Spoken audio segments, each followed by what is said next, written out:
Sir, एक कहावत है कि जान है तो जहान है, हेल्थ इज़ वेल्थ। सर, जे जीवन तभी है जे किसी के पास सेहत होती है। और आज ये 140 करोड़ लोगों की मैं बात करूं तो सबसे ज़रूरी जो बजट में देखा जाए तो एलोकेशन होनी चाहिए थी हेल्थ के लिए, ताकि ये जो एक जवान देश है ये प्रोडक्टिविटी अपनी बढ़ा सके। लेकिन अफसोस कि जहाँ पे बजट में जिस तरह की बढ़ोतरी होनी चाहिए बढ़ोतरी तो नहीं हुई। और मैं ये महसूस करती हूँ कि हम सारे इस बात से एग्रीमेंट में होंगे कि हर एक के क्षेत्र में डॉक्टरों की और बहुत ज़्यादा रिक्वायरमेंट है। गांव से लेके शहर में ज़्यादा डॉक्टरों की ज़रूरत है। ये ज़रूरत तभी पूरी हो सकती है जो और मेडिकल कॉलेजेस और इंस्टीट्यूट्स बनाए जाए, आइलाइड सर्विसेज वाले, जो इस तरफ सरकार ध्यान देगी तभी तो और डॉक्टर्स बनेंगे।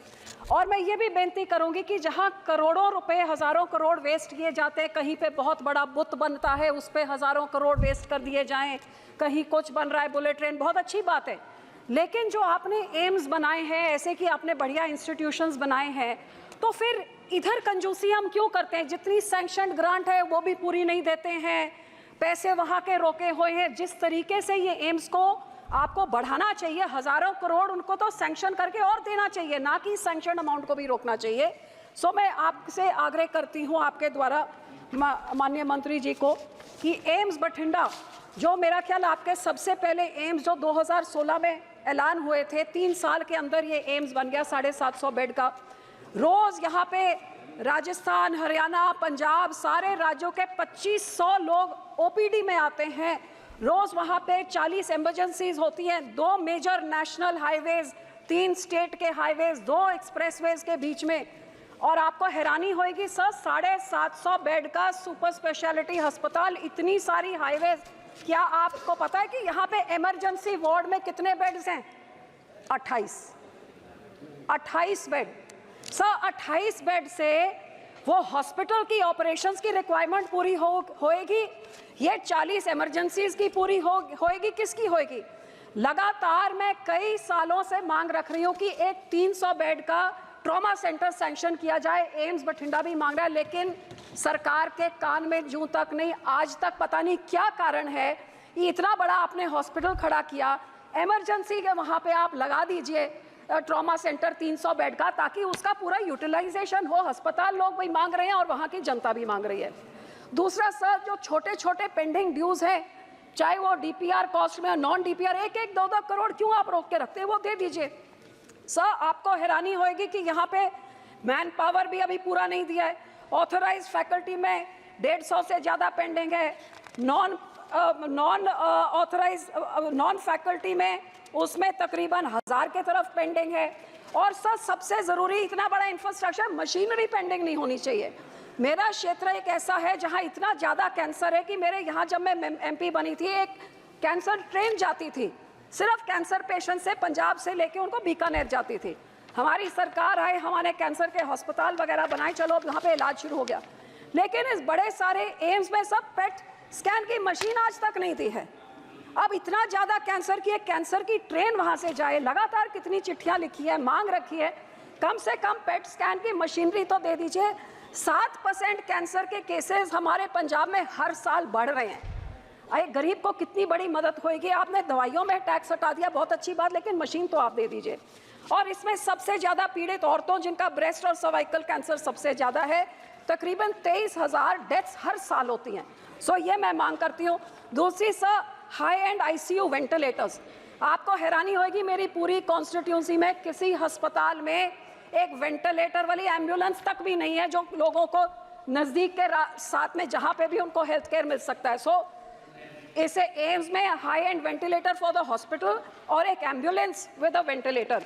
सर, दूसरा, मुझे इस बात का मान है कि हमारे इस अस्पताल ने already live donor kidney transplant शुरू कर दिया है, और वहाँ पे अस्पताल ने लिख के भेजा है कि इनको दे दी जाए जो SOTTO, state organ tissue transplant, जो इनको मातवता देती है, ये दे दी ताकि ये हार्ट में भी शुरू हो जाए। ये पेंडिंग कब से पड़ा हुआ है नेशनल के साथ। मैं विनती करती हूँ डॉक्टर मंत्री जी को कि ये दिलवा दीजिए।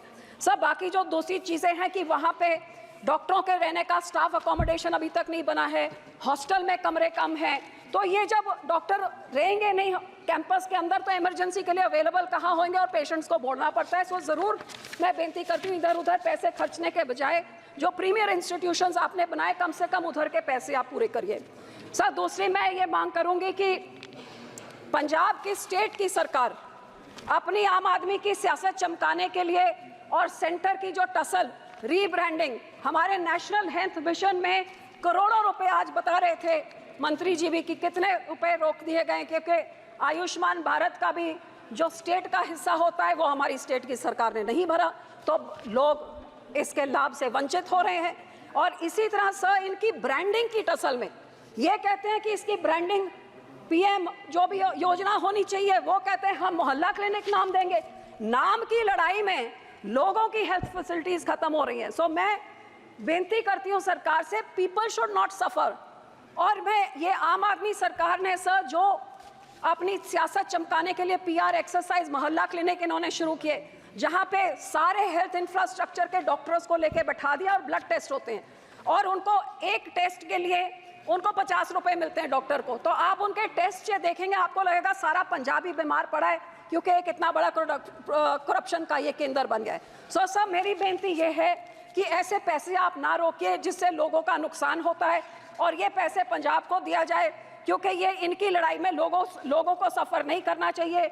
आज सारे देश में सबसे ज़्यादा अपने जेब से खर्चा करने के लिए हेल्थ सर्विस के लिए पंजाब का नेशनल एवरेज से भी दुगना है क्योंकि इनकी लड़ाई में सारी हेल्थ सर्विसेज डॉक्टर आम आदमी क्लिनिक में डाल दिए और जो ढांचा था सरकारी ढांचा वो सारा कंडम हो रहा है। सर 2 पॉइंट्स अखीर में, एक तो आशा वर्कर जो 2008 से काम कर रहे हैं और बहुत ही उनको आज 1000-2000 रुपए से क्या होता है इनको इनका पे ग्रेड नॉर्मलाइज किया जाए जो डीसी रेट होता है और इनकी एज लिमिट भी 65 तक बढ़ाई जाए।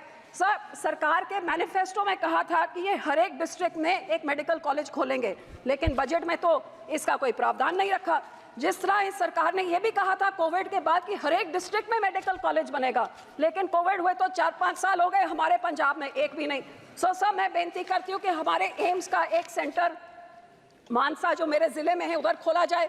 फिरोजपुर में जो पीजीआई सैटेलाइट सेंटर 2013 में सैंक्शन हुआ था 2 बार ही उसका नींव पत्थर रख दिया गया है लेकिन 10 साल बाद आज तक बिल्डिंग भी नहीं खड़ी हुई है। सो मैं सरकार से ये भी बेनती करती हूँ कि वो जो आपने सैंक्शन किया कम से कम उन प्रोजेक्ट्स को कंप्लीट करिए जी आप लोगों की हेल्थ की तरफ आप सुगिर्द हैं। और सर इसी तरह एक मेडिकल इंश्योरेंस और लाइफ इंश्योरेंस जो छोटे शॉपकीपर दुकानदार होते हैं छोटे बिजनेस वाले जो जीएसटी में कंट्रीब्यूट करते हैं उनके लिए कोई ऐसे की इंश्योरेंस स्कीम लेके आए क्योंकि एक बीमारी आती है सारी उनकी कमाई तबाह हो जाती है। सो मैं आपके तरफ से ये भी मैं उनको बेनती करती हूँ और ये जरूर कि एम्स बठिंडा के सारा कुछ उनका सैंक्शन ड्यू है और सबसे पहले ट्रॉमा सेंटर जरूर 7 साल से मैं मांगी जा रही हूँ मैं उम्मीद करते हैं जल्दी करें। Thank you.